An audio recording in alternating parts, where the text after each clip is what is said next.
দীপ্ত সংবাদ, ঢাকা। সিলেটের ছাত্রলীগ নেতা বদরুলের চাপাতির কোপে আহত কলেজ ছাত্রী খাদিজা বেগম নার্গিস এখন অনেকটাই সুস্থ। খুব শিগগিরই তাকে হাসপাতাল থেকে বাসায় পাঠানো হবে বলে জানিয়েছেন চিকিৎসকরা। সকালে রাজধানীর স্কয়ার হাসপাতালে সংবাদ সম্মেলনে পাশে থাকার জন্য দেশবাসীর প্রতি কৃতজ্ঞতা জানান খাদিজা। গত ৩রা অক্টোবর সিলেট এমসি কলেজে স্নাতক পরীক্ষা শেষে কলেজ থেকে বের হলে খাদিজা বেগম নার্গিসকে চাপাতি দিয়ে উপর্যুপরি কুপিয়ে আহত করে শাহজালাল বিজ্ঞান ও প্রযুক্তি বিশ্ববিদ্যালয়ের ছাত্রলীগ নেতা বদরুল আলম।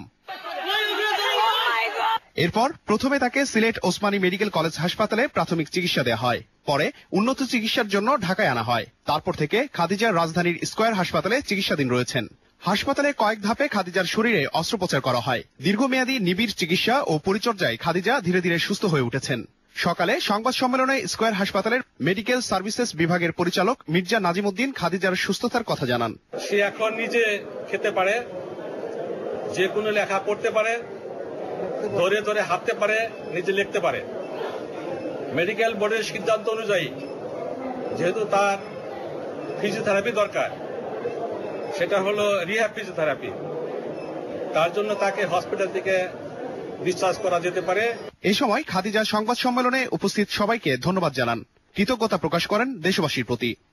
দেশবাসীর সবাইকে আমার পক্ষ থেকে ধন্যবাদ জানাই। আপনারা সবাই আমার জন্য অনেক দোয়া করেছেন। আপনাদের দোয়ায় আমি সুস্থ আছি, ভালো আছি। আপনারা আমার জন্য আরো দোয়া করবেন, আমি যাতে সম্পূর্ণ সুস্থ হই। খাদিজাকে হাসপাতাল থেকে যে কোনো সময় ছেড়ে দেওয়া হবে বলে জানান চিকিৎসকরা। তবে হাত ও পায়ের উন্নত চিকিৎসার জন্য তাকে সিআরপিতে নেওয়ার পরামর্শ দিয়েছেন তারা। আনিসুর রহমান, দীপ্ত সংবাদ, ঢাকা। নারায়ণগঞ্জ সিটি কর্পোরেশন নির্বাচনে মনোনয়নপত্র যাচাই বাছাইয়ের প্রথম দিনে খেলাপি ঋণ সহ ভুল তথ্য দেয়া সংরক্ষিত নারী আসনের প্রার্থী সহ 10 জনের